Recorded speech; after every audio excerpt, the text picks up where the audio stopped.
Let me know if you can hear me now on YouTube. We're going to talk about, I know there just was a 40-year adjustments done on FHAs. What's going on, love? So now they extended them out. So they definitely trying to make things feasible for people in real estate to stay in their homes and to get in these programs. FHAs have just been extended out to 40-year loans. And I want to talk about what's going on, Blue Magic. Get on this YouTube. I'm telling y'all, we're going to be chopping it up, and I'm not going to stay on Instagram too long, which I love to, but I want to share some screens and show y'all a couple of things like I do on Instagram. So, on YouTube, I got a couple of things I want to show y'all, a couple of locations, a couple of screen shares I want to do. So jump on the YouTube as soon as you can. Grace, what's going on, Grace? Jump into YouTube as soon as you can, definitely. I'm going to share a couple of things with y'all. You know, I always show you properties, always go through the areas of where the deals are at. And I'm going to talk to y'all about a new deal I'm putting in place. What's going on, Roadrunner J? Straight you inside the vault. Man, I appreciate that, man. Inside the vault video. Yeah, YouTube live right now. So my link is in my bio. So just go on, click on the YouTube, get into the live. Good afternoon. What's on, Roadrunner? You know, so I just want to let y'all, a few people get up in here and share some screens. We're going to talk about some stuff. I want to do a live pull on some deals like I normally do. You know how I do. I love to show y'all how to find the deals. I love to show you how to be creative with the deals. So definitely get up on there. Get in there immediately. Jump up into YouTube now. I'm actually pulling up one of my properties that it's my actual property. That well, I'll give y'all I'm going to give y'all a breakdown of this property that I purchased, when I purchased it, what the numbers look like now. Let's see you there regularly. Yeah, I'm trying to get give you guys more access to the information besides just the conversation. You know, there's a lot we can have a good conversation about the properties and what to do, but I like to show you the actual deals. So I want to show y'all something that I have, a property that I purchased, and I'm doing a turnaround now on it. And I want to show you the value worth of the property. Let me see and get that going in here. All right, we got some people in the YouTube. So I'm gonna start breaking it down. Everybody else, just join my YouTube. Let me see. I'm gonna start breaking down this property now. And boom, boom, boom. All right, cool. Now, everybody, you can hear me. What's up, Ruben? What's the deal? Guys, let me know in YouTube for some reason if you can't hear me or anything goes right. I want to make sure you guys can hear me. So I'm gonna share the screen with you guys now in here.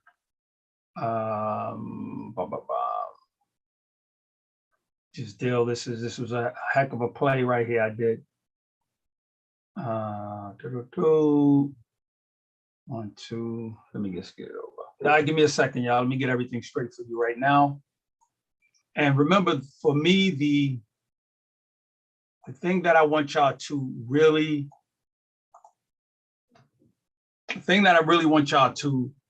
grab a hold of is the mindset of, you see what's happening, you see what's going on with interest rates, we see what's happening with inflation and all so many things happening. And I did a video the other day where I was really adamant about how when everything is going so good, no sound. Yeah, there's no sound because I'm doing everything on YouTube, because I'm doing screen shares, I'm breaking down deals, and I need you guys to come into YouTube so you can see the screen shares, the deals, and everything I'm breaking down. So come into YouTube, all right? The link is in my bio. Let me put that in there so everyone can get that. Give me 1 second, YouTube. Let me see for sound. And to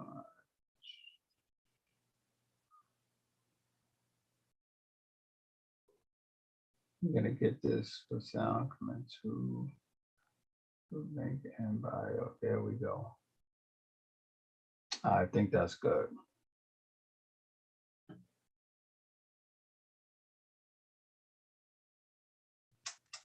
Bang. Okay, so here's a screen share of this property. Let me show this to you in real time and break this down.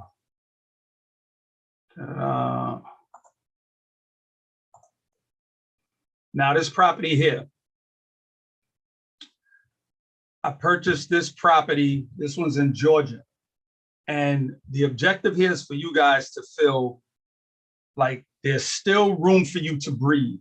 There's still an option for you to invest. You may have never thought of it being real estate. You may have never thought of it being an aspect of a landlord, which I don't want you to think that way. You never thought about yourself managing properties, but I don't want you to think that way. The objective is for you to always think as an investor and as an investment. That's the key. Always think like an investment.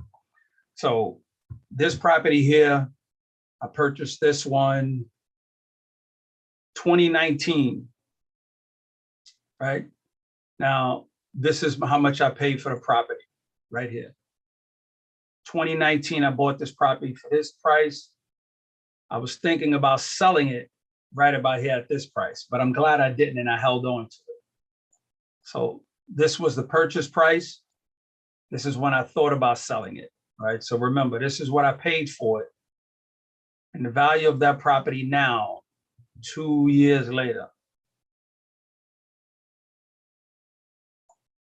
That's what we're looking at now for that property, right? So I actually purchased this property and a tenant just moved out. So I've seen this property twice because I frequent Georgia, I have family there, so I just drive by. But the tenant moved out just recently now. It was a long-term tenant, which was fine, never had no issues, never had anything go on. This was actually the property that I think I mentioned to you guys where I put a storage unit in the back because the tenant was divorced, had a lot of stuff, and she didn't want to keep it in storage. So when the management company went by and they informed me that the tenant had a lot of stuff, I said, well, okay, since I'm in Georgia, let me swing by. Swung by there, it wasn't a hoarding situation, which we thought it was. So I said, listen, I'll put a storage unit in the back. The storage unit cost me $400. Got a large storage unit brought in, but I actually was charging to rent that storage unit $50 a month. So I ended up making money off the storage unit. This is another thing where I want you guys always to think about. It's called add value. You want to add value to whatever you do. It's add value. And so you want to look at empty basements. Empty basements, you can't rent them out, but what you could do is you could take it and cut up that empty basement into storage for the tenants. Duplex, 4-unit, because remember, they're going to have an apartment full of stuff. So if you chop that useless basement up and charge $25 a month, that's $100 a month on that basement. Then you put washing machines down there. I have one unit that have coin machines making $200 a month. So you put coin machines, you cut up storage, just don't let that space go to waste. Because guess what? Even if you're not using it for storage and you have a basement there, the tenants will end up using it for storage. They will end up saying, can I just put this down there? Can I just hold this there? And you're going to say, yes, yes, yes. And you're doing it for free. You always want to add that value. You want to push that money. Never look at any space as being wasteful. You know, I'm trying to give you that terminology that we use for it. Force appreciation there, that equity in there. You want to force that, pull that money, push money into those things, right? So now this property here is in Decatur. I did a video on my YouTube for those of you that are on here where I drove by one of my properties in East Point. East Point is like 10 minutes from the airport, great location. And I actually did a video stopping by that place because I was happened to be in that area. And I wanted to show you guys that you could have properties that you don't see, good tenants, making money and the appreciation of it. So this one here, I'm just showing you a quick run through of the inside. So the property is right back looking just like this. Just like this. I'm gonna give you guys this is the yard area where I told you was just so much space in this yard. And I said, you know what, let me just put something there. So this is the current value of the property now. Remember this, I was charging rent for here $1,400 a month.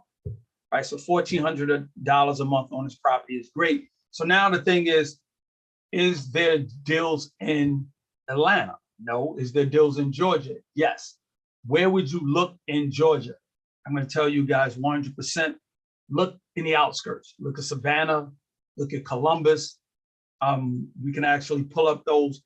My thing is that I really want to get into your mind that you cannot sit around and do nothing. Like the worst thing you can do is sit there and do nothing at all. That's the worst thing you can do. You have to say to yourself, you know what? If a lot of people were buying properties, homeowners, doing everything under the sun, and the deals weren't there, and you couldn't get into the race, think about 1,000 people in a race with you. And now 900 of those people are sitting out. 900 people are not in this race. Why would you sit out also? You have to be active and say, you know what? I'm going to stay in this race, because now you're going to be able to negotiate. You're going to be able to find deals. Once you put your head down and you look for deals and you can find them. I know interest rates went up. Of course they went up, but don't never consider the interest rate if you have someone paying the debt.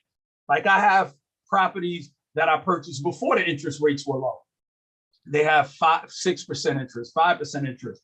The deals, I still have those loans because someone else is paying the debt.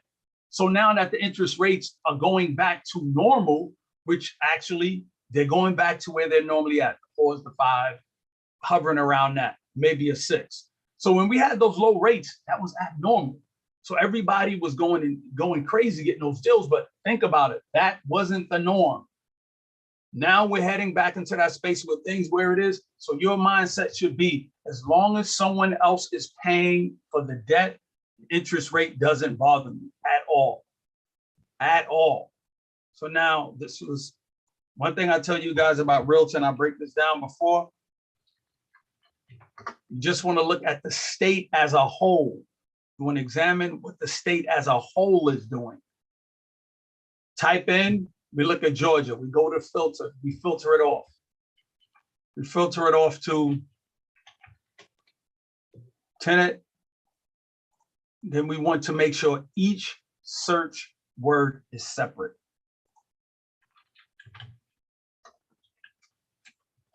Occupied. Remember, we want each one separate. Now, once we do that, the whole topic and the whole purpose of this is for us to understand that there is deals, right? So the thing is, there's no deals. You can't find deals. I just did Georgia. You guys see this here? 431 tenant occupied properties to sell. And that's in a state where I showed you where I bought a property for 138. Values over $240,000 or something like that. And a lot of people will tell you, man, you can't get any more good deals in Georgia. But the problem is you're looking in the hot spots. Don't look in the hot spots. If you look in a high traffic area, of course you're not gonna find any deals there. If you want to go to LA, and you're looking at all those areas where everybody's moving and want to be at, you don't have to be where the action's at to enjoy the action. It's okay to go 5 miles out. It's okay to go 10 miles out. Look in those other areas and you'll see. So 431 results. As far as I'm concerned, cash producing properties, 431. Now I just need to narrow down which ones are going to bring me money. Now, we don't care about the location. Why? Because we're not going to go there. We're going to have a team. They're going to do that. We just want to find cash producing properties. And the goal also with the cash producing properties is to know that your objective is to say, I want to work less. I don't want to work hard. How much money do I need? If you're making $5,000 a month at work, how many properties will it take you to make $5,000 a month so you don't have to work as hard to make $5,000 a month going to work? Even if you say you just wanted to make $2,500 a month, but you don't want to work all the overtime. this is the key. This is how we do that. You find those properties to supplement the income, take back your time. And now, once you get your time back, you say to yourself and figure out, what is it that I really want to do with my time in my life? If you want to work, that's fine. But for those of you that say, you know what, I don't want to work 30 years. I don't want to work 40 years. And I'll tell you that when I started my job, the thought process, not the thought process, but for me to get a full pension to retire, I would have had to stay till 2027, right? For me to get a full pension. And I knew that wasn't in the cards for me. I didn't want to be there that long. So what I did was, once I figured out my job as my first business partner, which literally, it took me 15 years to actually understand and the importance of taking back my time, a job as my first business partner, and how to go about finding cash producing properties to invest out of state. Like now I started doing this. I don't want you to have to wait 15 years to figure out something that I figured out. Basically, 15 years it took me to go, man, I got cash producing properties doing something for me out of state. Don't you know if I would have figured this out 10 years ago, I would have retired 5 years early. If I would have figured it out, because it took me 5 years after I figured it out to retire. So if I would have figured this out much, much earlier, I would have been able to leave much, much earlier. So my thing I've always say is, I don't want you guys to have to figure this out if I have something there that this formula could work for you. If this formula works for you, then great. But another thing that I tell people is, don't look at it as being a real estate investor. You're investing in assets. This asset just happens to be real estate. Take your cash flow and invest in assets like stocks. You invest in assets, all right? You're not becoming a landlord. You're not having that thing over your head where you have to worry about the tenant. You have to worry about what they're doing because you put brand new tiles in there. You did all this great renovation work. You spent all this time. You know, when I have people get emotionally attached to the asset, which to them is the property, I say to myself, no matter what happens, meaning if something goes wrong and they're losing money, they're never going to be able to part with it because they're emotionally attached to it. And that's the hardest space to be in, is once you get emotionally attached. I have a property now in Alabama. I bought that property about 3 years ago. So the property is running well. The rent's never miss payment on rent. Section 8 money is coming in great. But I have an issue now that the HVAC is starting to go, right? So the HVAC, people went out, they gave me an estimate, sent me the information. Hey, Lindsay was going, Lindsay, what's going on, partner? Yeah, I'm doing a YouTube live breaking down some deals, and I'm screen sharing a lot of information. So I just want everybody to go there, because me talking about it here, you can't see the deals, you can't see the structure, you can't see the numbers that I'm breaking down. So I'm on here. But what's going on, family? Everybody else meet me on YouTube. Come check it out. And let me break down these numbers on how I just found 431 deals in Georgia. If there's no more deals, there's 431 cash producing deals out here. All right, I'll talk to you in a minute. So once you get that, all right, so back to my property in Alabama, the HVAC is breaking. So they gave me a quote for $6,000. $6,000 was the quote they gave me to fix this unit. I said, what? So you know what I'm gonna do?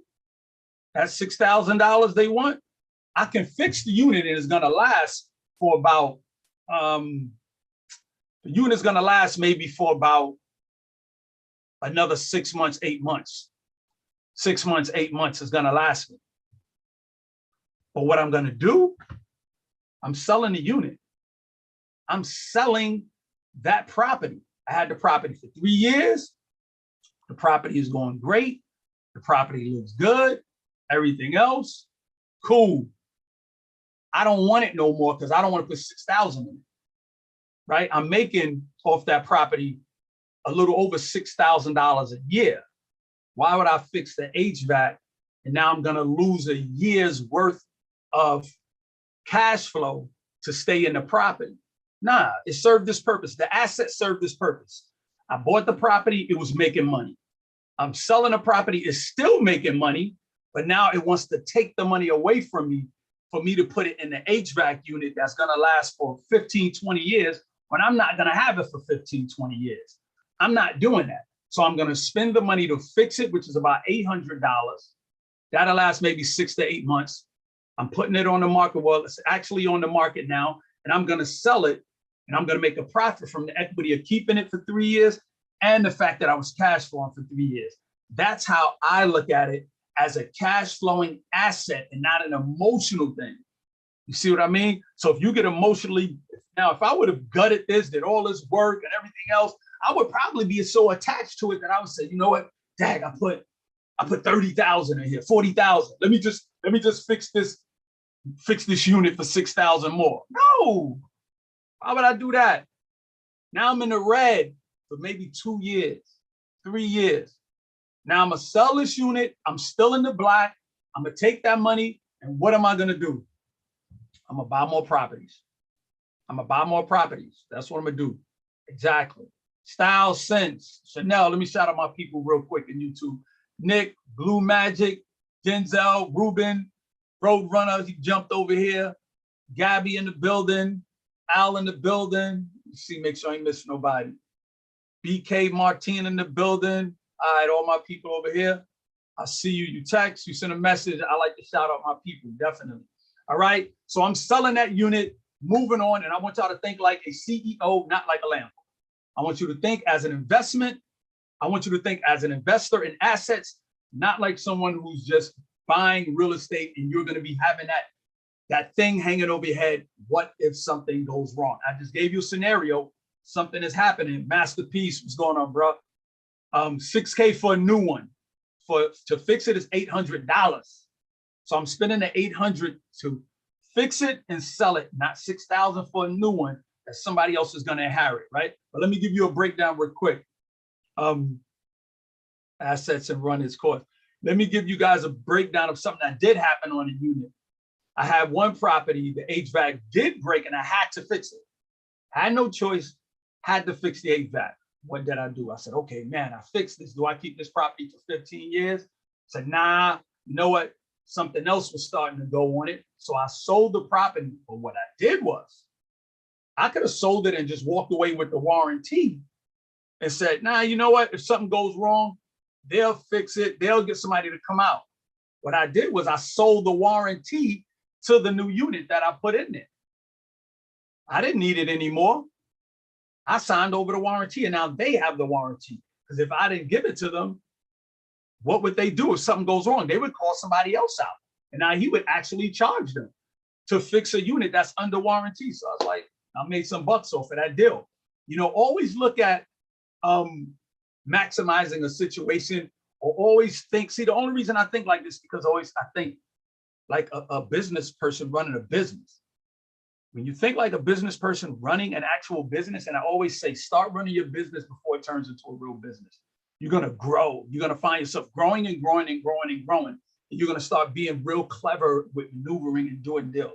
So, all right, so let's go to these 431 properties that are in Georgia, one of the most expensive places right now to just even find a deal. These are single. Let me see. Did I do multi-units here? Let me see. Property type, any. We got single. We got multi. All right, let's see what pop up here. Single and multi units. I always like to start with properties under $100,000, because under $100,000 units mean that the rent needs to be about $1,000. You can normally pull a trigger with $1,000 rent and $1,000 property. You normally can find that. So this one is in Columbus. That's one of the places I mentioned. Columbus, Augusta. Columbus and Augusta is two good places to look at. So I'm gonna look at this Columbus property. And then what I want to show you is how to review these, right? And get yourself comfortable to say, you know, I don't know if I want to do out of state real estate. I don't know if it's for me. I want to show you how to run the numbers yourself, because running these numbers is something where you're going to look at it and go, wow, you mean I could literally be sitting home and having somebody going to work and pay for this and pay a property management only 10%? only 10%, right? I have over 30 to 40, I have about 40 people who go to work every day, and their main objective at the end of the month, one of the objectives is to go to work and make sure I get my rent money. Like, that is a good feeling to know that there's somebody else paying for you to be able to do less. I don't do anything of the sort of working hard on properties at all. Phone calls, emails, and I have an assistant.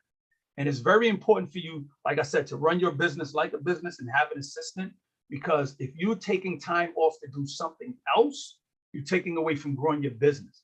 You know, people that I know are investors in real estate, and they say, well, I don't want to pay anybody to manage properties. I can do it myself, which I'm cool with that. You can manage them yourself. You can do all that, 100%, manage the property. But problem that you have is, are you actually growing your business at the same time? See, that's the problem. Are you growing your business? I know a gentleman who joined my mentorship. He had properties in Philly. So he was driving from New York to Philly to his 2 properties. He was like, damn, man, I just can't grow. I'm trying to grow my business. I said, family, how are you going to grow when you driving from New York to Philly to go check on your properties, to make sure if something happens, they got to get fixed. You got to go there. It's like your brain is steady thinking about your next trip to Philly. Your brain isn't thinking about growing your business. Once he wrapped his head around that, he said, Storm, you know what? I'm going to get management. And now he's investing in other parts of the United States. You know what I mean? I still keep in contact with him. He did a short 6 months. This was before I was doing the big mentorships. He did a 6-month one-on-one with me, got him going. And now he's in a beautiful place, man. Structure is good. So now I'm going to break down. Let me tell you what to look for when you're looking for properties that have deals. 431 cash producing properties that I found now. 431 in one state. So now we just need to go into property details. Any questions, you could throw them in the box. I'm checking for you guys questions over there. 3-bedroom, 2-bath. The house is tenant occupied, rent is $884. So now remember, for those of you, you know I'm a stickler. The link is in my bio. Link is in my bio, says YouTube. Link is in my bio and it says YouTube. Just click on the YouTube link. Come on in. I'm breaking down deals. I'm sharing the screens over here, all right? So there's the 1% rule.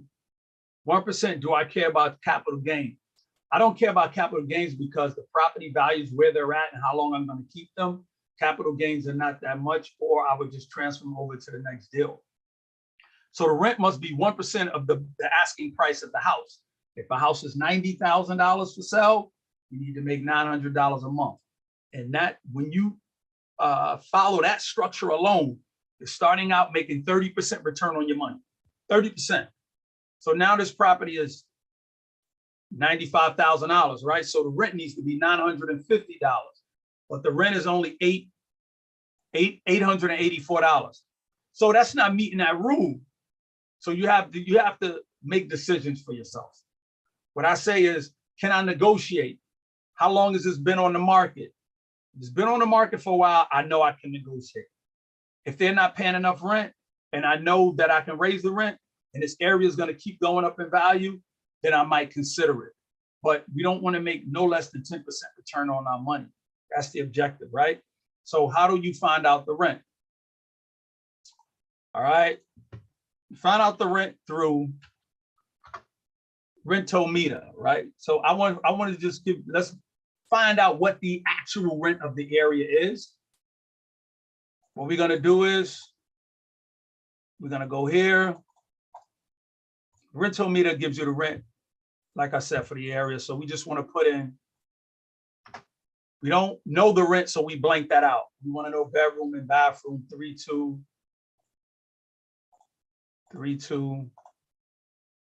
And I'm just gonna give y'all a, oh wow. See, this is why this is so important. This is why this is so good.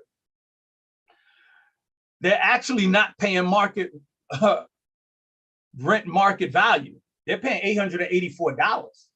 But look what the median rent is. That's how much the rent is in the area. Even the low average rent, 25% is still more than what they're paying. So this right here is definitely a good deal. You definitely want to find out how long is the lease, and you can move from there to raise the rent. And this would be a great deal in a great area where it's going up. How do you evaluate and choose real estate management companies? What you do is you use Bigger Pockets for that. BiggerPockets.com allows you to vet, and there's 2 million investors who all use the tools in Bigger Pockets. What I mean by that is if we all talk about property management companies, we talk about where to get good hard money loans. We talk about what's the next place to invest. We talk about, that's why I invested in Birmingham, and I bought 13 properties in Birmingham alone, because inside Bigger Pockets, the discussion was being held that Amazon was moving in before it even hit the news. And we bought properties for 40,000 worth 80,000 now. Worth, like I bought a fourplex for 80,000 worth $220,000 now. Like, you got to be around those kind of people having these conversations. But that's how I found out about that. Question: how much do you put down? I put 20% down, right? I'm also give you another thing I did besides doing the 20% down. For those of you that are real estate investors, how do you get financing? What you do is you go to a bank, you get pre-approved. But what I recommend now is you're going to get the same interest rates just about as a bank and hard money. Interest rates now for the bank is something what, 5 point something. Hard money 30-year loans are maybe 6.1. You pay a difference of $30 to $60 a month, whatever that is, $30, $60 a month, maybe $100 a month, depending on the point spread.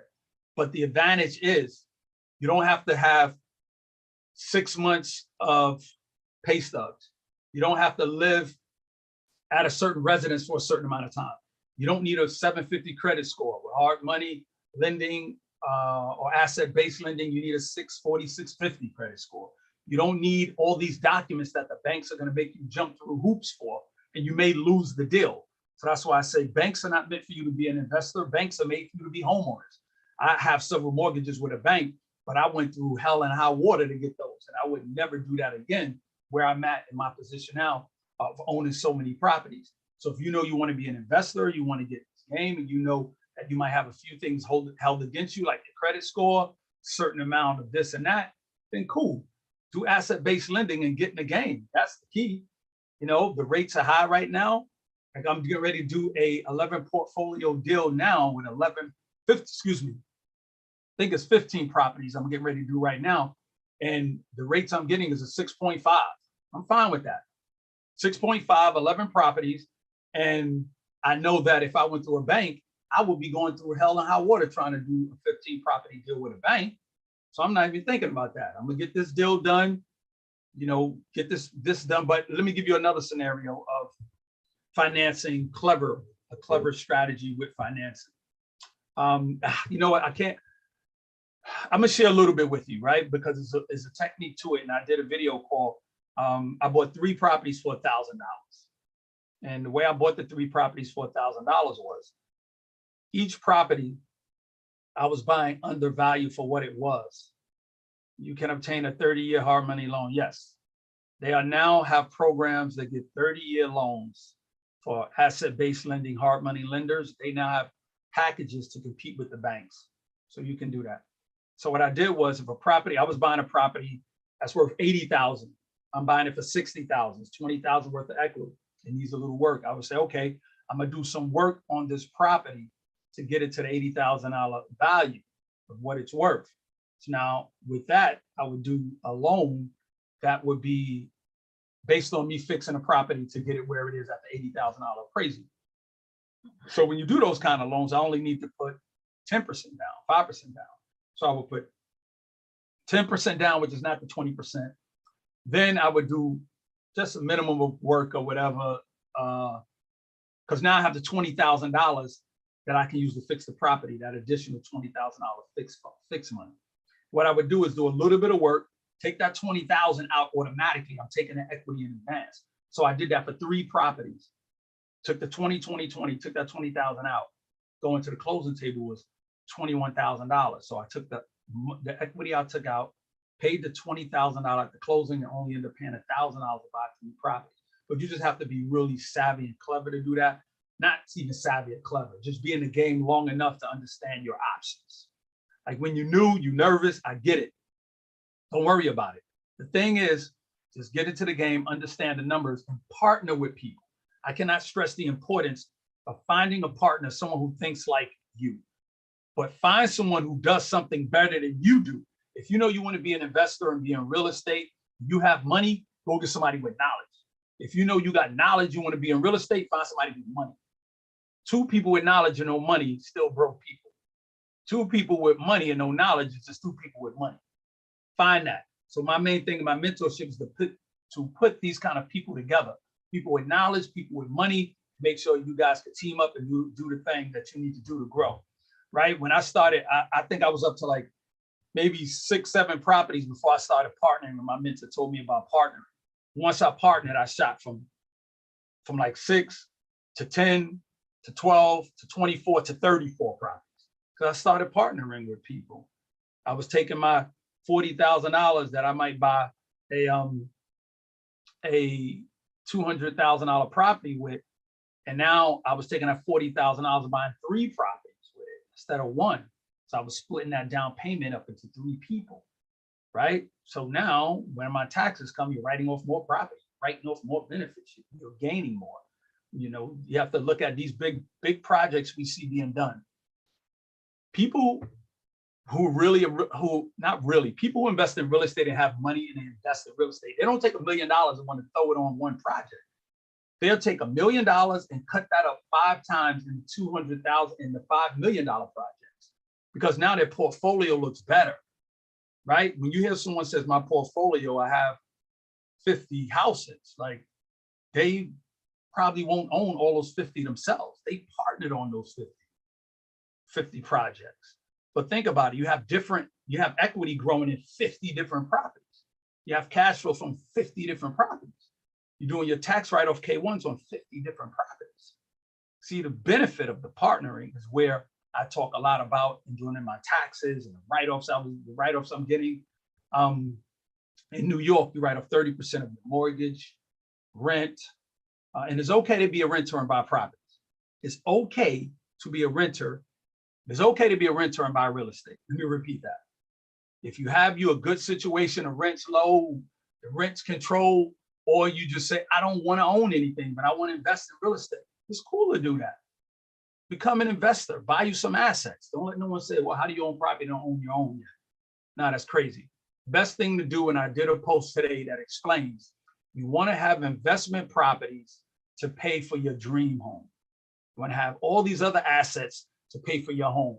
So if you buy your house first and now you got that mortgage and you try to get approved, now they're looking at that mortgage on your primary residence being held against you because you're not making money on it. You're spending money to live there. But if you have a bunch of assets, that's income coming in. That looks good now when you want to get your primary residence in your dream home. You got 5 or 6 investment properties, money coming in. They're like, oh, well, yeah, they can handle this. Cool, they got 6 investment properties. They got cash flow coming in.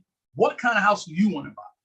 That's how they're going to look at it from the bank. But if the bank, now you want to get you a mortgage and they go, look, you got a $300,000 mortgage and now you want to get some investment properties, it's a different story, right? So this property here, I showed you guys the rent. They're actually getting under market rent. They only getting $844 on a property in a great area of $95,000. So we know we need the rent to be $950 for this to be a good deal. The rent right here, it's $1,000 on a low scale. Top rent in the area is right here. So I always say you want to go with the median price. So me, I would definitely consider the area, look into this property, and I would consider buying it based on the lease. And I would raise the rent because right now what's happening also is that a lot of Wall Street hedge funds, they're buying single family homes. We're being pushed out. Wall Street has figured out that buying property and doing buy and hold and renting it out and letting the equity grow, that's a great plan, because that's what we've been doing. People who buy their houses. You see someone who owned a house and the equity grows, and now they take the equity, pull it out, pay for colleges, pay for this. Now that Wall Street is buying up all these properties, and you can actually Google, there was a hedge fund, I think last week, that I think they bought 4,500 homes in a Florida community, all the houses, and they paid well overpriced for them. So they're going to be turning the generation of the Gen X. When you go to buy your first home, you're really going to be forced to either overpay or become a renter for a long time. I'm not going to say a life, but they want you to become a renter because that's where the money is. They're looking at cash flow like how we looked at cash flow. It's a different beast. So this is why the shortage of housing and things are taking place, because they're in there buying up everything and holding them. So you have to, I'm gonna share something else with you too. When you see the high rises, all them high rises going up, and you're like, man, they building these high rises, how much are these condos going for? What I want y'all to do is really take a look, and you'll see the sign that says for rent. 30, 40, 50 unit building. They're renting all those out. So they built this building to rent it out. So you know why? Because the equity of keeping that is worth more than them to sell off all of those apartments in this building. Like, this is different territory we're trading in now.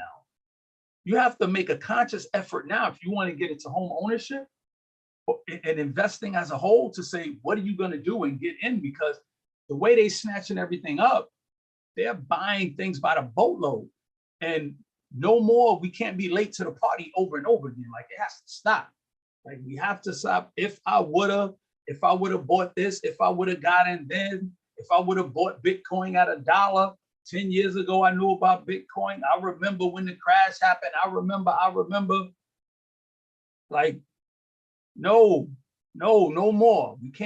We can't hand down those stories to our children, our grandkids. We can't hand those stories down. Like, there's going to be a time when your great grandkids or even your grandkids are going to look back at our time, and they're going to be using, all kind of coin, different currencies and all kind of things. And they're going to go, Dad, how come my grandparents or great grandparents didn't buy any crypto or buy any coins or anything that was coming down the pipe? Like, and what I say, and the reason why I say that is because we see these prices going down. When they were high, we paid these high prices. Now the prices are lower, even still sinking, we still not buying. Like, what point do we say, I'm not going to pay for Chanel, the Prada, the Gucci, or whatever at that high price? But when the price of that object, that materialistic object, goes down, we run to the store. But now that the stock market is coming down, even Bitcoin is coming down. And I'm not saying buy a whole one. What I'm saying is you can buy $20 worth. You can just continuously buy $20 worth of Amazon. You can get in an EFT fund with crypto. Like, if crypto is now on the stock market and now being treated as a fund, and banks are now backing it to a certain point, mortgages are now going to be, they're now going to be allowing certain mortgages to be backed by Bitcoin. Do we really think that they're going to let it fail? Like, I'm gonna give y'all a little insight on something else, and then I'm gonna give y'all insight on something. There's a thing called an entry point, a point of entry of buying stuff, right? We have an entry. We don't have an entry point when we buy. We be like, yo, the stock keep going up, we just buy it. But wealthy people and companies have an entry point where they go, we want to get into Bitcoin, but it's $60,000. That's too high. What's a good entry point? About $20,000, $25,000. They see a stock, they go, that stock is a great stock. Netflix, Amazon, $3,000. Yeah, I want to get in, but it's too high. I'll wait till a good entry point. Amazon came all the way down to like $2,200. $25,000, I think Bitcoin fell 22. You know what that is for them? A great entry point.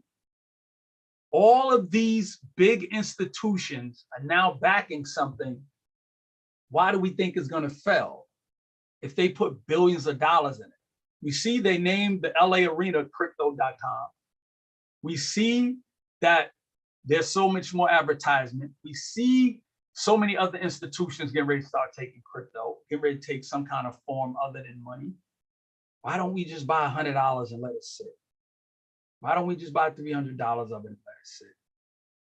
10 years ago, I had an opportunity. A friend of mine told me about Bitcoin and I got into it and I was messing with it, but it was fluctuating too much. I had $1,000 in there. I said, man, I'm getting out of this thing. So I had to leave $87 in the account. I couldn't close it. So I said, I'm gonna take my money out. I left $87. 87 cents in that account of a Bitcoin 10 years ago. So let's round it off to $1 to help the math go smooth. So I left $1 in there. So recently, a friend of mine who does Bitcoin, I got introduced to him and he wants to learn real estate. So I share my real estate with him. He's sharing his crypto knowledge. He said, listen, do this Bitcoin, blah, blah, blah. I said, man, I got an old account. I think I have some money in there. He said, Storm, go look at it. What are you doing? So I went, found the account, did everything I did, recaptured my password, and opened it up. That account that I had $1 in there 10 years later, you know what that $1 turned to? $1 10 years ago in a Bitcoin account that I never thought about. That $1 turned into $100. Now, think about this. Doesn't sound like a lot, but it is. Because what if I would have left $10? It would be $1,000. If I would have left $100, that's $10,000. If I would have just left the whole $1,000, that would have been $100,000. All I had to do was just leave it. 10 years. Like we're in that space, and that's when it wasn't on the stock market. That's when it wasn't a fund. That's when it was, the Wild West of Bitcoin. Now it's not that. They're pumping a lot of money into this. So they're letting you know it's here to stay. So I'm not saying to take 25,000, go do this and do that. I'm not saying that. All I'm saying is don't do what I did. Don't take that. Don't put money in there and then rush to take it out because we're trying to get microwave effects. Put your little $10, $20 in there, $100, whatever you can spare. So I'm gonna get $100 worth of Bitcoin and I'm just gonna leave it. I can afford it. Treat yourself for your birthday, your grandkids, whoever, just get it and leave it. Do the same thing with Amazon, with Google, with Tesla, Apple. Like, just get yourself a piece of it and say, I'm going to leave it. 10 years from now, that will be the best money that you ever placed somewhere. And you would say to yourself, you wasn't going to do anything with that $100 anyway. Like, I know me taking that $1,000 out, I blew that $1,000 if I'd have left it in there. That 1,000 would have been $100,000 right now. So that's the mindset. Let's change our mindset because we're pumped fear. We're being pumped a lot of fear, by the way, also. Being the fact we're being pumped fear to have us pull back and sell what we have for those of us that own stock. Like for those of us that own the Amazon and all that, when it drops, what we do, we sell it because we think the bottom's going to fall out. Bottom ain't going nowhere. It's just going to a projected price, leveling off for the wealthy people to step in. You know who else is going to buy it? The company is going to buy it back. The same company, because by the way, Amazon's splitting, Tesla's getting ready to split.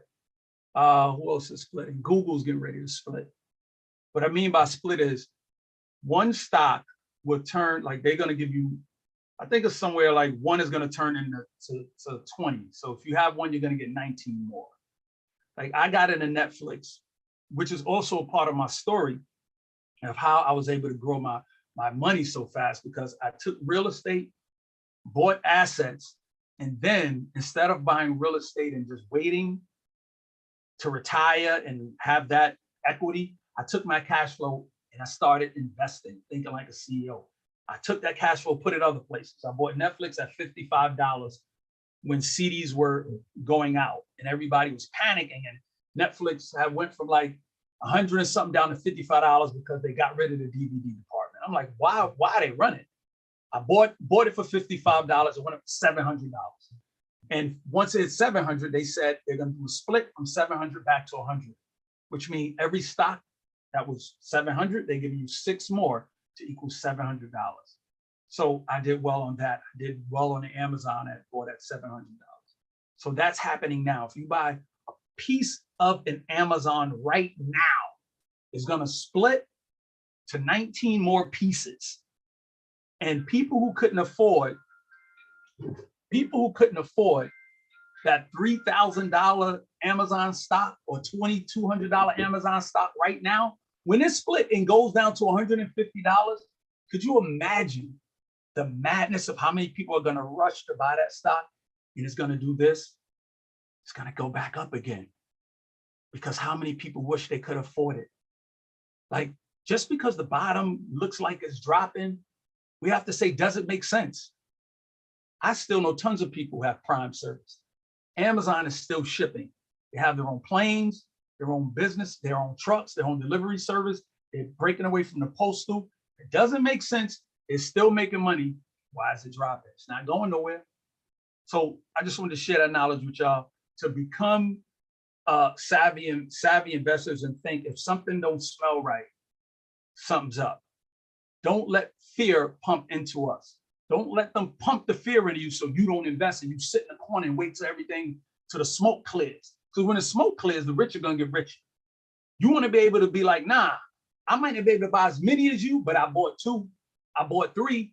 And now when everything starts going back up, because you know it is, we saw this movie before and we know how this movie ends. This movie ends just like how it does. It goes down, then it goes up. Everything's happy. The economy's great. Everybody's back buying cars. Everybody's taking trips. Everybody's doing everything all over again. It's a run. It's happened. So it's always a run on the market like this. Always get in. You don't need a lot to get in. And don't let fear have you just go to work and come home and put your money in a savings account, because it's not going to do anything for us there. A saving account is strictly a graveyard for your money. That's exactly what it is. The split is June 1st. That's right, Nisha. The split is June 1st. Get ready for the split and just buy a piece. Buy a little something, put it away for your nest egg and just go, you know what? If you made up your mind you want to stay to work and work 20 years, you don't want to invest in real estate, you don't want to do nothing out of state, start preparing, because is that retirement fund going to be there is the question. Is that retirement account is going to be there? All right. So look, guys, look, my time is done. I need to make a couple of calls, talk to some people. It's been my honor, my pleasure to talk to y'all about this. I'll do some more YouTube stuff and I'll go over some more deals. And you know how I get long-winded and start sharing some more information with y'all. I'd like to thank all of y'all that came in the spot and hung out with me and spent your time with me. Let me give all my folks, they just do shout outs again to all my people who here with me. BK, Martin, Ruben, everybody else in here, just type your name in there, say something so I can shout you out. Denzel, Blue, Nick, Chanel, Road Runner, the homie, Styles, I always see you, Styles, Gab, I see you, Denzel, Al, Master P740, Jim Fats, you see who else, Gary So, Blue Magic, we see Sandra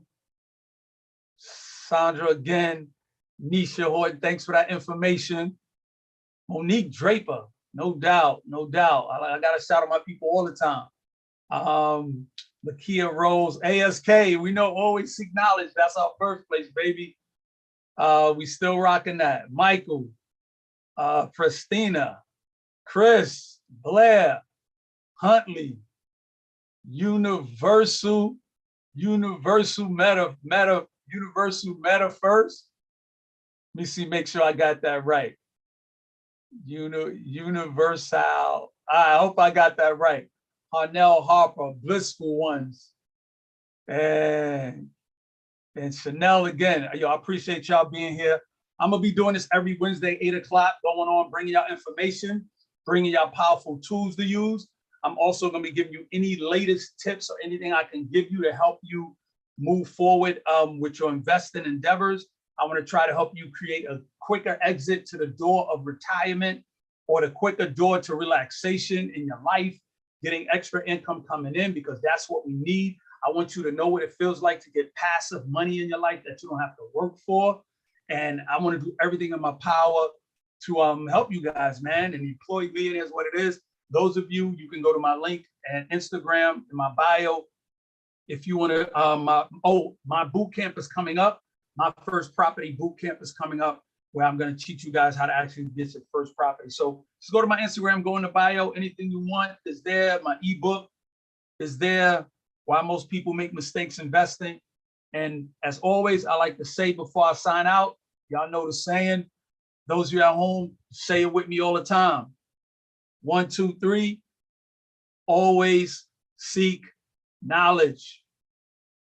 Peace, family.